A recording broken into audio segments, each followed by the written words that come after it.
you, Ann. Thank you, everybody. The salute this morning is to you.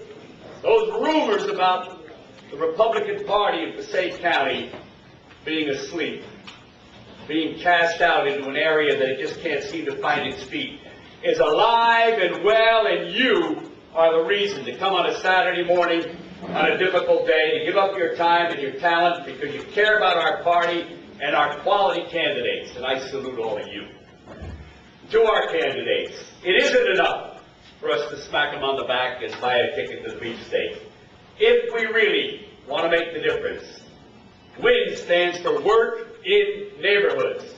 And I urge us all, I know I'm preaching to the choir, you're the folks that do make it happen, but I come as well as to speak for someone I think is an outstanding candidate who has truly prepared himself for the presidency, to salute all of you and our candidates at this exciting time when we're turning it around.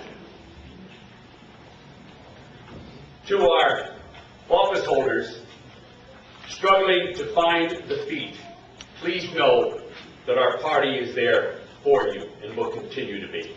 I promise brevity, and brevity it shall be, but not so brief, that I don't have a few minutes to tell you about someone I think is an outstanding candidate to lead our nation in the free world.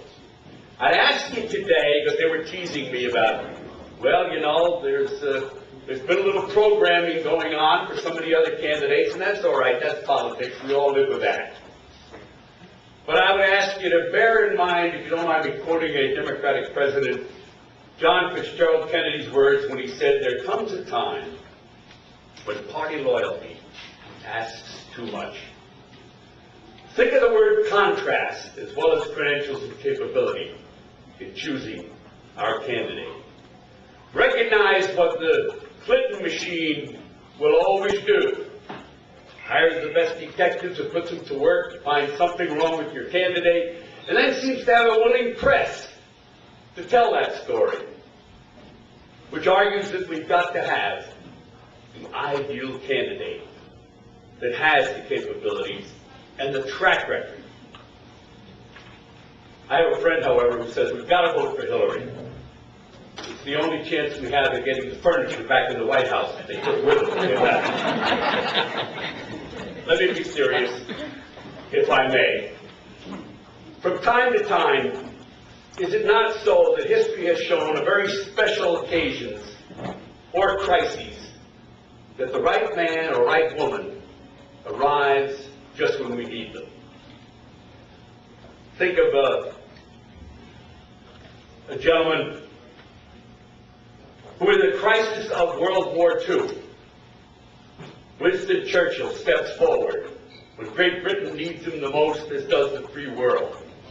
That moment, that crisis, that man. A housewife from Milwaukee by the name of Golda Meir goes to Israel and creates a nation. These kind of arriving at the moment needed most people. A Ronald Reagan steps from the footlights to the spotlight of the world, just as the Russian bear starts to get pushy about what she wants to control. These kind of people, I believe, have demonstrated again and again throughout America's history and the world's history that when needed, the good Lord seems to allow us to have the possibility of the right person at the right time and in the right place. I'm here this morning to speak with you about a moment such as that in American life, and speak with you about a man who is not a career politician. He comes from the private sector, having created incredible successes in the business world, names you all know. Staples, Domino Pizza, Brookstones, just to name a few.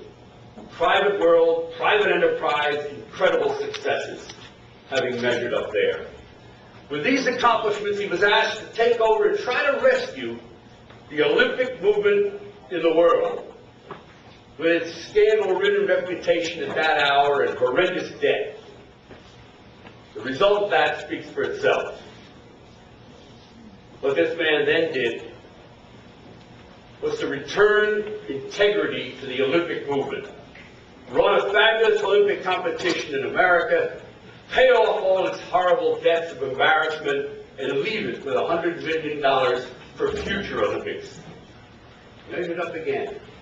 Capability, right time, right place, right man. Then this Republican decides to run for governor of Massachusetts, the land of the Tip O'Neills and the Kennedy clan. He not only wins in this overwhelmingly Democratic state, but he then reinvents the educational system, does the same with their health care services, does it all while balancing the budget of a governor's office he inherited with a $3 billion debt. Does it in government, does it in business, does it in every area he seems to approach. The governor is a strong fiscal conservative, not in words but in actions. He enforced the law on immigration and has always been exceptionally strong in the defense of the nation. The governor believes that sanctuary cities should not be allowed one federal dollar until they too meet their responsibilities with immigration laws. I truly believe that we are again at one of those special moments in America's history, but we're fortunate to have the right man at the right time in the right place. Credentials. Mitt Romney received his BA degree with highest honors from BYU, an MBA from Harvard Business School, and a JD cum laude from the Harvard Law School. Credentials, capability, but contrast.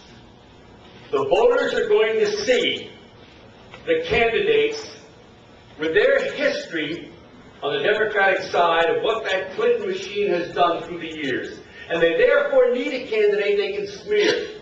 So the public says, well, they all do it. And somehow that lessens what they've done. We cannot allow that to happen. We've got to show the American people a contrast. You don't have to have done those things to arrive at this point. I would urge you to let the man meet the moment.